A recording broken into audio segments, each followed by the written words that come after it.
दरम्यान एकीकडे हे सगळं घडत असतानाच एक विमान प्रवास गेल्या 2 दिवसांपासून म्हणजे कालपासून चर्चेत आहे। तो म्हणजे मुख्यमंत्री फडणवीस आणि त्यासोबतच उद्धव ठाकरे यांनी मुंबई नागपूर एकत्र केलेला हा विमान प्रवास जो चांगलाच चर्चेत आलाय आणि राजकीय वर्तुळामध्ये तर्कवितर्कांना उधाण आलेलं आहे। कारण कालपासून या विमान प्रवासाची दृश्य आणि चर्चा समोर आल्यानंतर आता उद्धव ठाकरेंनी देखील या संदर्भात मिश्किल प्रतिक्रिया दिली आहे।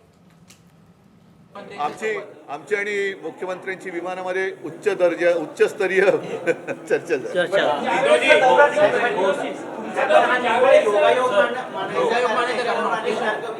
येत्या काही दिवसात कळेल।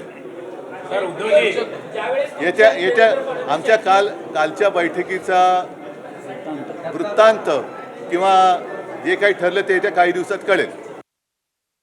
विमानापेक्षा इमान महत्त्वाचं असतं आणि त्यामुळे 2019ला जी बेईमानी केली, महाराष्ट्रातल्या जनतेने एकाच विमानाचा प्रवास करायचं तिकीट दिलं होतं, परंतु त्यांनी काँग्रेसच्या बुडत्या झाडामधून प्रवास सुरू केला।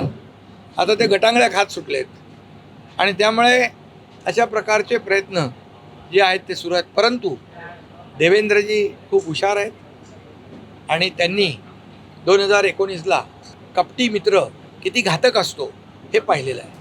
त्यामुळे मला यापेक्षा जास्त बोलण्याची आवश्यकता नाही।